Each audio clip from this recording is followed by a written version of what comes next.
नमस्कार, मैं हूं प्रियंका शर्मा। जी न्यूज में आप सभी का स्वागत है और अब वक्त हो चला है 1 मिनट में एक एक करके खबरें बताने का। हम आपको सबसे पहले बताएंगे ओलंपिक में मेडल जीतने वाले एथलीट्स की आज शाम घर वापसी है। शाम को नेशनल स्टेडियम में खास कार्यक्रम होगा। मेडल जीतने वालों को सम्मानित किया जाएगा। एयरपोर्ट पर स्वागत की तैयारियां जोरों पर है। इस पूरी खबर को अगले 60 सेकेंड्स में हम आपको दिखाते हैं।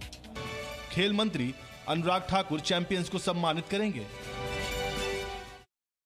भारत की अध्यक्षता में कल संयुक्त राष्ट्र सुरक्षा परिषद की बैठक हुई और खुद प्रधानमंत्री मोदी यूएनएससी की अध्यक्षता आज करेंगे। पिछली बैठक में अफगानिस्तान ने पाकिस्तान पर तालिबान को फंडिंग करने का आरोप लगाया था। आज प्रधानमंत्री मोदी यूएनएससी की अध्यक्षता करेंगे। ये पहली बार होगा जब कोई भारतीय प्रधानमंत्री खुद यूएन की किसी बैठक की अध्यक्षता करेगा। पूरे अगस्त महीने के लिए यूएनएससी की अध्यक्षता भारत के पास है। कुछ दिनों पहले भारत की अध्यक्षता में संयुक्त राष्ट्र सुरक्षा परिषद की बैठक हुई। बैठक की अध्यक्षता भारत के स्थायी प्रतिनिधि टीएस त्रिमूर्ति ने की। यूएनएससी की बैठक में अफगानिस्तान पर चर्चा हुई। बैठक में अफगानिस्तान ने पाकिस्तान पर तालिबान को फंडिंग करने का आरोप लगाया। साथ ही अफगानिस्तान की तरफ से तालिबान पर प्रतिबंध लगाने की मांग भी की गई। बैठक में अमेरिका ने तालिबान से अफगानिस्तान में तुरंत हिंसा रोकने को कहा। पिछले कुछ दिनों से यूएनएससी में अफगानिस्तान और तालिबान के ही मुद्दों पर लगातार बैठकें हो रही हैं। पेगासस मामले में शशि थरूर का दावा, कहा आईटी कमेटी की मीटिंग में बीजेपी सांसदों ने रुकावट डाली। जिन अधिकारियों को कमेटी की बैठक में होना था शामिल, उन्हें शामिल ना होने के निर्देश दिए। पेगासस को लेकर संसद की दोनों सदनों में हंगामा चल रहा है। पक्ष विपक्ष एक दूसरे पर आरोप लगा रहे हैं कि सदन की कार्यवाही उनकी वजह से नहीं चल पा रही है। सूचना प्रौद्योगिकी पर बनी संसदीय समिति के अध्यक्ष शशि थरूर ने पेगासस मुद्दे को लेकर कहा कि समिति के सदस्यों ने 28 जुलाई को समिति की बैठक बाधित की, क्योंकि वे नहीं चाहते थे कि पेगासस आरोपों पर कोई चर्चा हो और जिन अधिकारियों को गवाही देनी थी वे समिति के सामने पेश नहीं हुए। समिति की बैठक में शामिल होने वाले मंत्रालय के अधिकारियों पर कार्रवाई करने के लिए लोकसभा अध्यक्ष ओम बिरला को पत्र लिखा है और उन पर कार्रवाई की मांग की है। साथ ही साथ शशि थरूर ने कहा कि चर्चा में न शामिल होना और जवाबदेही से बचना संसद का अपमान है।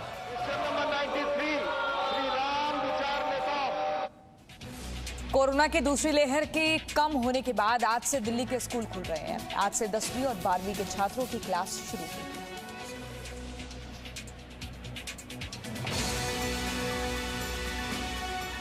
दिल्ली में आज से 10वीं और 12वीं के छात्रों के लिए स्कूल खुल गए हैं। दिल्ली में स्कूल खोलने का फैसला डीडीएमए यानी दिल्ली आपदा प्रबंधन प्राधिकरण की बैठक के बाद लिया गया।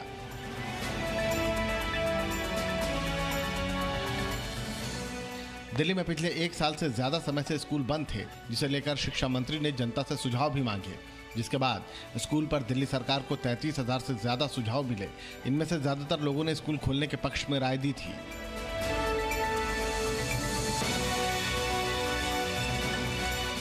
कोरोना की दूसरी लहर कम होने के बाद देश के ज्यादातर राज्यों में पाबंदियों के साथ स्कूलों और कॉलेजों को खोल दिया गया है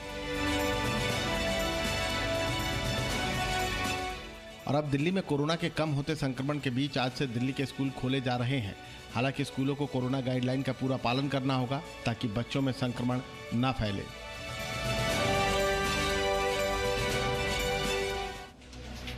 मुंबई की लाइफलाइन कही जाने वाली लोकल ट्रेन में अब 15 अगस्त से आम मुंबईकर भी सफर कर सकेंगे। उद्धव सरकार ने कुछ शर्तों के साथ इसकी इजाजत दे दी है। मुंबई में रहने वाले लोगों के लिए अच्छी खबर है। उद्धव ठाकरे ने 15 अगस्त से मुंबई में आम लोगों के लिए लोकल ट्रेन की सेवा शुरू करने का ऐलान किया है। हालांकि शर्तों के साथ मुंबई की लाइफलाइन लोकल ट्रेन में यात्रा करने की परमिशन मिलेगी। लोकल ट्रेन में सिर्फ उन लोगों को ही सफर की इजाजत मिलेगी जिन्हें वैक्सीन की 2 डोज लग चुकी है।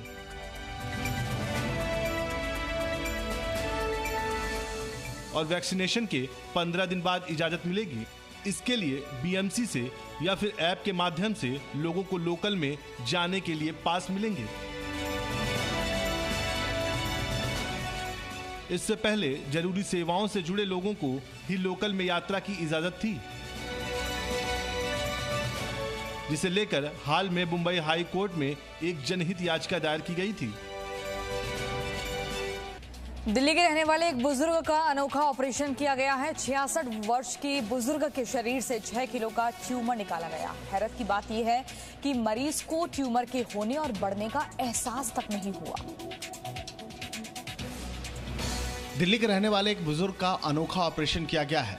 विष्णुदत्त के शरीर में 6 किलो बड़ा ट्यूमर था, जिसकी जानकारी इन्हें कुछ दिनों पहले ही मिली। कुछ दिनों पहले तक इनकी जान बचना मुश्किल था। दिल्ली के 2 बड़े अस्पतालों ने इनका ऑपरेशन करने से मना कर दिया था। कारण था ट्यूमर का साइज। विष्णुदत्त के ट्यूमर का साइज लगभग 6 किलो का था, यानी लगभग 2 बच्चों जितना वजन एक साथ। इस ट्यूमर से बड़ी आंत, स्प्लिन और पैंक्रियाज तक पर असर पड़ गया था।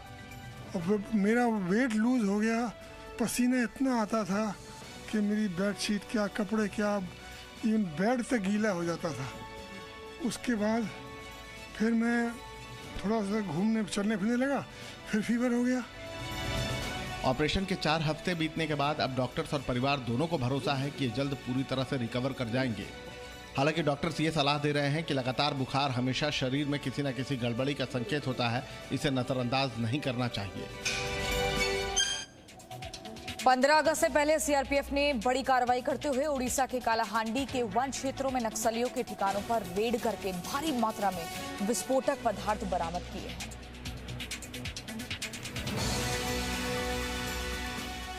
15 अगस्त से पहले सीआरपीएफ के जवानों ने माओवादियों के मंसूबों पर पानी फेर दिया। ओडिशा के कालाहांडी के वन क्षेत्रों में सीआरपीएफ के जवानों ने माओवादियों के ठिकाने पर रेड मारकर भारी मात्रा में विस्फोटक बरामद किया।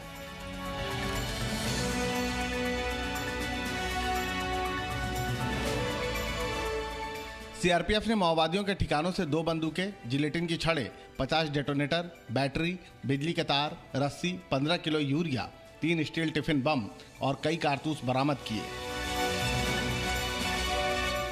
इन विस्फोटकों को देखकर लगता है कि माओवादी इसके जरिए किसी बड़ी घटना को अंजाम देना चाहते थे, लेकिन उसके पहले ही सीआरपीएफ ने उनका पूरा प्लान फेल कर दिया। इसके साथ सीआरपीएफ ने आसपास के इलाकों में सर्च ऑपरेशन चलाया और इन इलाकों में गश्त के लिए जवानों को भी तैनात किया गया है। स्वतंत्रता दिवस को लेकर सुरक्षा एजेंसियां काफी सतर्क हैं ताकि देश में किसी तरह की कोई वारदात न हो सके। पीडीपी अध्यक्ष महबूबा मुफ्ती ने चला सेल्फ रूल का दांव। कार्यकर्ताओं को संबोधित करते हुए कहा, सेल्फ रूल फॉर्मूला ही कश्मीर समस्या का समाधान है। जम्मू कश्मीर से धारा 370 हटने के बाद से लगातार कश्मीर को लेकर आए दिन कई नेता बयानबाजी करते रहते हैं। पीडीपी अध्यक्ष महबूबा मुफ्ती ने पार्टी मीटिंग में कश्मीर मुद्दे के हल के लिए सेल्फ रूल फॉर्मूले की वकालत की है। महबूबा मुफ्ती ने कहा कि सेल्फ रूल के जरिए ही जम्मू कश्मीर के मुद्दे का हल निकाला जा सकता है। केंद्र ने 5 अगस्त 2019 को जम्मू कश्मीर का विशेष दर्जा खत्म कर दिया था।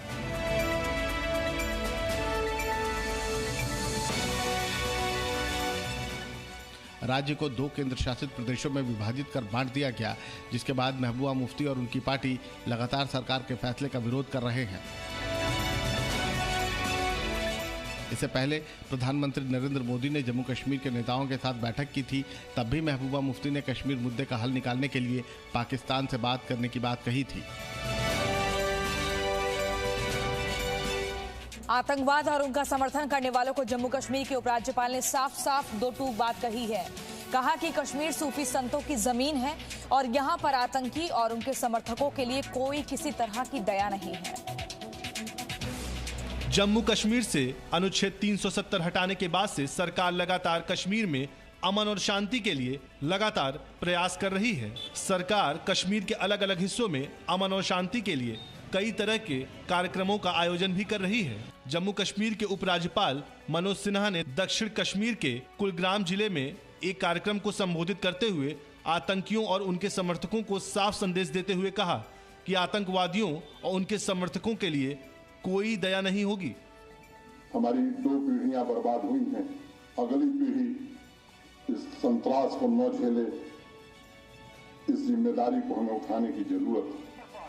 कश्मीर के युवाओं को खेल से जोड़ने और रोजगार देने के लिए सरकार और सेना कई कार्यक्रम चला रही है, तो वहीं दूसरी तरफ कश्मीर के आतंकियों के खात्मे के लिए जीरो टॉलरेंस के साथ सेना ऑपरेशन ऑल आउट चला रही है और आतंकियों को ढेर कर रही है। जम्मू कश्मीर प्रशासन ने सरकारी स्कूलों के नाम पर अब वीरगति प्राप्त करने वाले शहीदों के नाम पर रखने का फैसला किया।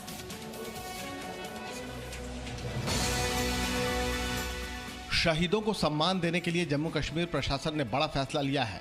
जम्मू संभागीय आयुक्त कार्यालय की ओर से जारी किए गए आदेश में कहा गया है कि सरकारी स्कूलों के नाम अब वीर गति प्राप्त करने वाले शहीदों के नाम पर रखे जाएंगे। इस सिलसिले में रियासी, जम्मू, डोडा, कठुआ, रामबन, सांबा, पुंछ, किश्तवाड़ और राजौरी के उपायुक्त को पत्र जारी किया गया है। पत्र में कहा गया है कि स्कूलों के नाम अब सेना, सीआरपीएफ और पुलिस के शहीद जवानों के नाम पर किए जाएं। साथ ही पत्र में यह भी बताया गया है कि इसे अंतिम रूप देने के लिए एक समिति गठित की जाएगी। ये समिति जिला स्तर पर होगी। समिति की रिपोर्ट के आधार पर ही प्रशासन जिले के सरकारी स्कूलों का नाम शहीद सैनिकों के नाम पर करेगी। प्रशासन का कहना है कि ऐसा करने से लोग शहीद सैनिक और उसके नाम को याद रखेंगे। Presenting B News app, available on Google Play and App Store. Download it now.